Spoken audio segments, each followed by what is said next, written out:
एक ऐसी पत्नी, एक ऐसी माँ जो अपने प्रेमी के साथ मिल करके अपने घर में चार चार बच्चों की हत्या कर देती है और पति की भी हत्या कर देती है। फिर इसके बाद चीखने चिल्लाने लगती है, लोगों को बताने लगती है कि आखिर कोई आया था मेरे घर में और मेरे पति और बच्चों की हत्या करके घर से फरार हो गया। इस बात की जानकारी पुलिस को दी जाती है। पुलिस जब जाती है, इस बात की तफ्तीश करने लगती है, तो आखिर पता चला कि चार चार बच्चों की हत्या कराने वाली यह महिला खुद है। खुद अपने पति की हत्या कराई और घर में चार बच्चों की हत्या करा दी। आखिर क्यों कराई, पूरा माजरा क्या है, आइए इस कहानी में समझते हैं। नमस्कार, प्रणाम। हम अजीत यादव शेरा भाई, हमारे इस चैनल में आप सबका बहुत बहुत स्वागत है। अगर आप लोग हमारे इस चैनल को सब्सक्राइब नहीं किए हों तो आप सबसे निवेदन है, आप लोग हमारे इस चैनल को सब्सक्राइब करें, लाइक करें, कमेंट करें। इस सच्ची घटना राजस्थान प्रांत की है। यहीं का एक इलाका पड़ता है अलवर। अलवर में एक जगह पड़ती है शिवाजी पार्क कॉलोनी। यही एक परिवार रहता था। परिवार के मुखिया का नाम बनवारी लाल होता है। बनवारी लाल की शादी एक लड़की से हुई थी जिसका नाम संतोष, संध्या और संतोष बताया गया। 1999 में संध्या के साथ बनवारी लाल की शादी हो जाती है। शादी होने के बाद बनवारी की दुल्हन बनकर के संध्या बनवारी के घर में आती है और उसके साथ रहने लगती है। धीरे धीरे समय बीतने लगता है। 1 वर्ष का समय बीत जाता है। 2000 में उसने एक बेटे को जन्म दी। उसका नाम मोहित रखा गया। फिर इसके बाद समय बीत रहा था और 2 बच्चों को और जन्म देती है। अब समय कुछ आगे बढ़ा। 2017 का समय आ जाता है। 2017 से पहले, 1 वर्ष पहले, जो संध्या थी, पति जो उसका बनवारी लाल था, उस सुपरवाइजर था एक कंपनी में। नॉर्मल पैसा कमाता था, बहुत अच्छी सैलरी भी नहीं थी, लेकिन परिवार अच्छे से चल रहा था। उसी से परिवार का गुजारा हो रहा था। एक दिन ये जो संतोष थी अपने पति को फोन लगाती है। संतोष ताइक्वांडो की खिलाड़ी थी, अच्छा जूडो कराटे जानती थी। अपने पति को फोन लगा करके कहती है कि मैं एक स्कूल ज्वाइन कर लूं, उस स्कूल में बच्चों को ताइक्वांडो की शिक्षा दूंगी और पैसे कमाऊंगी। जब पति इतनी बात सुना तो बोला कि ठीक है, तुम ताइक्वांडो शिक्षा देने के लिए एक स्कूल ज्वाइन कर लो। अब संतोष वहीं बगल में एक स्कूल ज्वाइन कर लेती है। ज्वाइन करने के बाद बच्चों को शिक्षा देने लगती है जूडो कराटे का। धीरे धीरे कुछ दिन और व्यतीत होता है। स्कूल के प्रिंसिपल साहब कहते हैं कि एक काम करो, आप उदयपुर चली जाओ और वहां कुछ और ट्रेनिंग ले लो ताकि बच्चों को और अच्छी शिक्षा दे सको ताइक्वांडो की। जब इतनी बात संध्या सुनती है, उदयपुर चली जाती है एक ट्रेनिंग सेंटर में। वहीं एक पीटी का टीचर होता है, उसका नाम हनुमान होता है। हनुमान से उसकी मुलाकात हो जाती है। 10 साल छोटा था संध्या से हनुमान, बहुत ही खूबसूरत था। अब धीरे धीरे दोनों की नजदीकियां बढ़ जाती हैं। एक दिन हनुमान अपने साथ संध्या को साथ लेता है, होटल में जाता है, खिलाता पिलाता है, कुछ पैसे भी संध्या को देता है। संध्या को लगा कि हनुमान के पास बहुत पैसे हैं, बहुत पैसे वाला है। अब धीरे धीरे उसके करीब आने लगती है, उससे मोहब्बत करने लगती है और समय समय पर उसके साथ फिजिकल रिलेशन बनाने लगती है और उससे हमेशा फोन पर बात करती थी। जब अपने घर आती थी तो पति भी समझाने की कोशिश करता। पति को जब शक हो गया, पति समझाने की कोशिश करता। बेटे को भी, जो बड़ा वाला बेटा था मोहित, उसे भी थोड़ा डाउट लगा कि माँ किसी से बात करती है फोन पे। तो मोहित ने कहा कि माँ, जिस अंकल से तुम बात करती हो उससे बात मत किया करो, तुम पिताजी के साथ सही से रहा करो। अब बेटे की बात उसको चुभने लगी, पति की भी बात चुभने लगती है। सोचती है संतोष, पति और बेटे की हत्या करा दूं, हमारा रास्ता क्लियर हो जाएगा। और 2 बच्चे जो हैं छोटे हैं, ये दोनों बच्चे उतना हमें परेशान नहीं कर पाएंगे, इतनी जानकारी उनके पास नहीं है। लेकिन ये जो मोहित है, 17 वर्ष का हो चुका है, जानकार है। अब पति और बेटे की हत्या करा दिया जाए। अब हनुमान से बात करती है। 2017 2 अक्टूबर और 3 अक्टूबर की दरमियानी रात को उस प्रेमी से बात करने के बाद कुछ नशीला पदार्थ मंगाती है। नशीला पदार्थ मंगाने के बाद इधर अपने घर में एक सिलबट्टा होता है, उस पर चटनी पीसती है और उसी में नशीला पदार्थ मिला देती है। घर में लोगों को कहती कि आज कुछ अच्छा बनेगा। घर में लोगों को ऐसा लग रहा था कि ये बिल्कुल बदल चुकी है, अब बिल्कुल नॉर्मल हो चुकी है। लेकिन किसी को क्या पता था कि ये बिल्कुल अब नागिन बन चुकी है। चटनी पीसती है और उस चटनी में नशीला पदार्थ मिला देती है। लेकिन संतोष के घर उसकी छोटी बहन थी, उसका भी एक बच्चा था, बच्चे को साथ लेकर के रहती थी।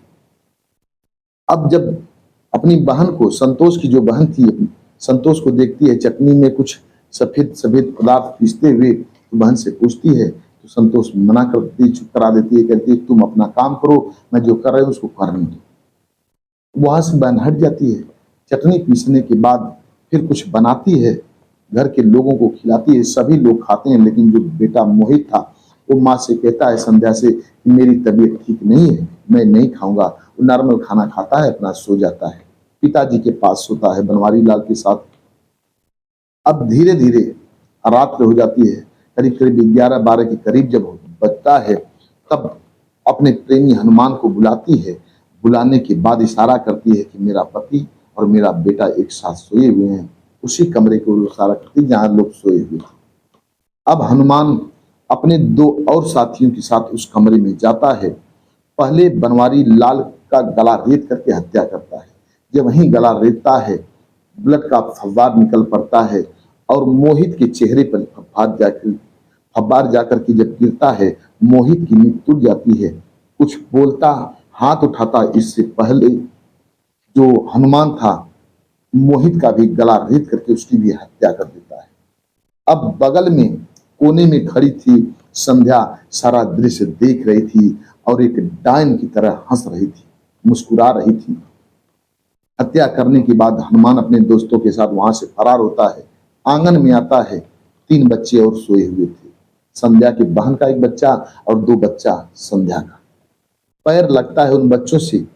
जब पैर लगता है हनुमान का, तो एक बच्चे की नींद खुल जाती है, फिर दूसरे बच्चे की नींद खुल जाती है, तीसरे की नींद खुल जाती है। अब जो हनुमान था बारी बारी से उन बच्चों का भी गला रेत करके हत्या कर देता है। संध्या मना भी नहीं करती है। संतोष जो थी संध्या, संध्या उर्फ संतोष उसका नाम था, मना भी नहीं करती है। इसलिए मना नहीं करती है कि अगर ये सभी मर जाएंगे तो हमारा रास्ता बिल्कुल क्लियर हो जाएगा। बाद में अगर इनको जानकारी भी हो तो हमसे सवाल न कर सके, मैं निष्कंटक होकर के अपने प्रेमी हनुमान के साथ प्रेम प्रलाप करूं। अब हत्या करने के बाद जो हनुमान था अपने दोस्तों के साथ वहां से फरार हो जाता है। लेकिन पूरी रात एक कमरे में बहन तो सोई हुई थी, उसे कुछ अता पता नहीं था। और जब पूरी रात बीत जाती है, सवेरा होता है, जो संतोष थी चीखते चिल्लाते घर से बाहर निकलती है। गांव घर के पास पड़ोस के लोगों को चीख करके बुलाने लगती है। सभी लोग वहां आते हैं और सभी से चीख चीख करके कहती है कोई मेरे घर में आया था, मेरे पति और बच्चों की हत्या करके यहाँ से भाग गया, मेरे आंखों के सामने भाग गया, मैं देखती रह गई।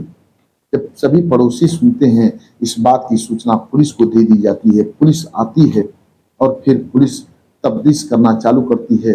सभी के शव को बरामद करती है, पोस्टमार्टम के लिए भेज देती है और पुलिस पूछताछ करना चालू करती है। जब संध्या से अर्थात संतोष से, तो ये कहती है कि कुछ लोग आए हुए थे, बच्चों की हत्या करके, पति की हत्या करके चले गए। मैं चीखती चिल्लाती रह गई। बाद में मैं थोड़ी बगल में सोई थी, मुझे पता नहीं चला। बाद में जब देखी तो मैं चीखने लगी, चिल्लाने लगी, लोगों को पास बुलाई। अब पुलिस को थोड़ा शक होने लगा। पुलिस घर में तफ्तीश करने लगी तो सिलबट्टे पर चटनी पीसा हुआ मिला। उस चटनी को भी पुलिस अपने अथवा कब्जे में लेती है। कब्जे में लेने के बाद फिर इसके बाद अपना छानबीन चालू करती है।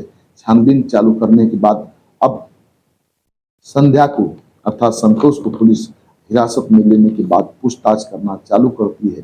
तो संध्या तो पहले बात को इधर उधर टालती है। अब उसके मोबाइल को अपने पास लेती है पुलिस और उसका CDR कॉल डिटेल निकाला जाता है। कॉल डाटा जब रिकॉर्ड निकाला जाता है तो कुछ दिन पहले उसको पता चला पुलिस को कि ये पहले प्रेमी हनुमान नामक लड़के से बार बार बात करती थी। पुलिस को शक हुआ तो पुलिस थोड़ा शक्ति दिखाने लगी।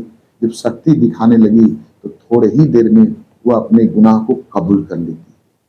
पुलिस अब संध्या की बहन को भी अपने पास बुलाती है, उससे भी पूछताछ करती है। तो चटनी वाली बात संतोष की बहन खुद बताने लगती है कि मैं अपनी दीदी से पूछी कि आखिर ये चटनी क्यों पीस रही हो, तब उसने मुझे मना कर दिया, चुप करा दी और कही तुम्हारा जो कुछ भी काम है तुम अपना काम करो, तुम यहाँ से चली जाओ, हट जाओ यहाँ से। मैं वहां से हट गई। पुलिस जब उस चटनी की जांच कराई तो उसमें पता चला कि इसमें नशीला पदार्थ मिलाया गया था ताकि सभी लोग खाना खाएं और गहरी नींद में सो जाएं। फिर पुलिस चाकू बरामद करती है और सिलबट्टा बरामद करती है। बरामद करने के बाद अब उसके प्रेमी हनुमान को भी गिरफ्तार करती है पुलिस।